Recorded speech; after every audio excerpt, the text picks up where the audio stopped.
ఆహారంతో ఆరోగ్యంలో ఒక చక్కటి స్వీట్ చేసుకోబోతున్నాము. ఇది ఆరోగ్యకరమైన స్వీటు. మన పెద్దలు దీన్ని పప్పు చెక్క అనేవాళ్ళు. మనం ఏమనుకోవాలంటే కొబ్బరి పప్పులతోటి బర్ఫీ అనుకోవాలి. ఇది మైసూర్ పాకులాగా టేస్ట్ ఉంటుంది, కొబ్బరి లౌజ్ లాగా ఉంటుంది, ఆరోగ్యానికి కూడా మంచిది. బెల్లంలో ఐరన్ ఉంటుంది, కొబ్బరిలో ఫైబరు, గుడ్ ఫ్యాట్ ఉంటుంది. అది మన హెల్త్కి చాలా మంచిది. కొలెస్ట్రాల్ని కూడా పెంచదన్నమాట. ఈ పప్పులు ఏంటంటే ఈ ఫ్రైడ్ శనగపప్పు కాబట్టి ఇందులో గ్యాస్ ప్రాబ్లం కూడా ఉండదు. 1 కప్పు పప్పులు తీసుకున్నాను. 1 కప్పు కొబ్బరి ముక్కలు బ్రౌన్ పార్ట్ అంతా తీసేసుకొని, బెల్లం మాత్రం 1.5 కప్ అనమాట ఈ కప్పుతోటి.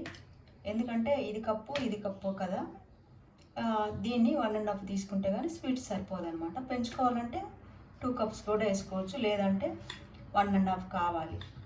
దీనికోసం పైనుంచి డ్రై ఫ్రూట్స్ వేసుకుంటే వేసుకోవచ్చు, లేదంటే లేదు.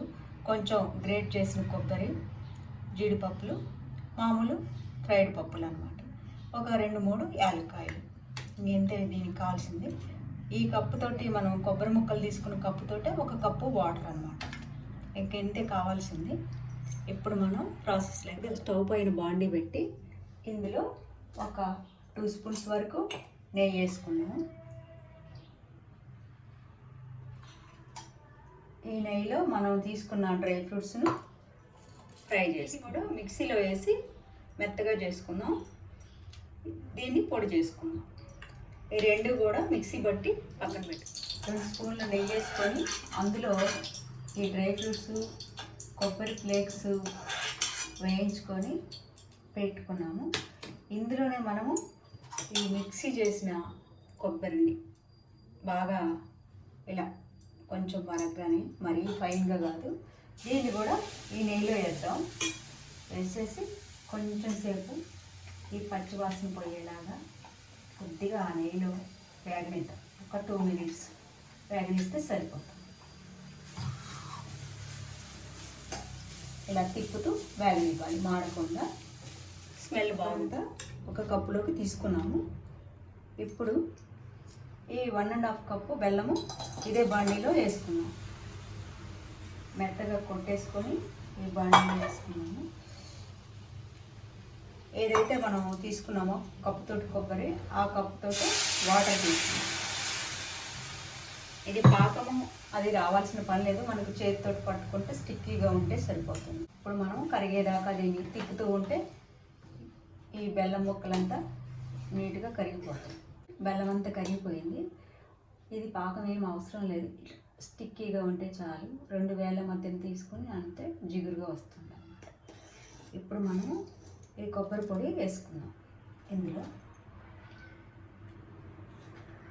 ఇప్పుడు కొబ్బరిని కూడా ఒకసారి ఒక 1 మినిట్ దీంట్లో ఉడకనిద్దాం. 1 నిమిషం ఉడకనిద్దాం అన్నానంటే అందులో మనం వేయించాము ఒక 2 నిమిషాలు నెయ్యిలో. అయినా కూడా కొబ్బరిలో పచ్చిది కాబట్టి తేమ ఉంటుందని 1 నిమిషం ఇందులో ఆ తేమ వెళ్ళేదాకా బయటికి ఈ పాకంలో ఉడికించామన్నమాట. ఇప్పుడు మనము పైనుంచి ఈ పౌడర్ వేసుకున్నాం. శనగపప్పు, ఫ్రైడ్ శనగపప్పుతోటి మనం మిక్సీ పట్టుకున్న పౌడర్ని ఇది లంప్స్ లేకుండా శుభ్రంగా కలుపుదాం. ఇప్పుడు కొబ్బరి వేసి ఒక 2 నిమిషాలు పాకంలో ఉడికించుకున్నాము. తర్వాత పప్పుల పొడి వేసుకొని కూడా ఒక 2-3 నిమిషాలు ఉడికించుకున్నాము. ఇప్పుడు పైనుంచి ఒక 2 స్పూన్ల వరకు నెయ్యి వేసుకోవచ్చు. నేనైతే 1 స్పూన్ వేసాను. ఇంకొక స్పూను మనము ఏదైతే ప్లేట్ తీసుకుంటామో ఆ ప్లేట్కి రాసుకుందాం. ఇప్పుడు మనం ప్లేట్కి కూడా నెయ్యి రాసుకున్నాము. ఈ ప్లేట్లో తీసుకున్నాం. ఏ ప్లేట్ అయితే మనం తీసుకుంటామో ఆ ప్లేట్కి నెయ్యి రాసుకోవాలి. ఇప్పుడు దీన్ని తీసుకొని ఉండ చేస్తే ఉండ కావాలన్నమాట. ఇంకా రాలేదు, ఇంకొక 2 మినిట్స్ ఉంచుతాం. ఇప్పుడు ఇలా వచ్చిందనమాట. ఇప్పుడు తీసేసి ప్లేట్లో పోసుకోవచ్చు అనమాట. మనము కొంచెం లావుగా కావాలంటే లావుగా కొంచెం గిన్నె మౌల్డ్ లాంటివి తీసుకొని పోసుకోవచ్చు. లేదు పలచగా మన కాజు బర్ఫీలాగా కావాలంటే కూడా ఇలాంటి ప్లేట్లో పోసుకోవచ్చు అన్నమాట. దీన్ని నెయ్యి రాసిన ప్లేట్లోకి పోసేసుకుంటాం. అంతే. పోసేసుకొని ఒకసారి పైనుంచి సర్దితే సరిపోతుంది. 1 to 2 hours పట్టచ్చు వేడి తగ్గటానికి. ఇది ఫ్రిడ్జ్లో పెట్టకూడదు. ఇప్పుడు రెడీ అయిపోయింది మన పచ్చి కొబ్బరి పప్పుల పాకు.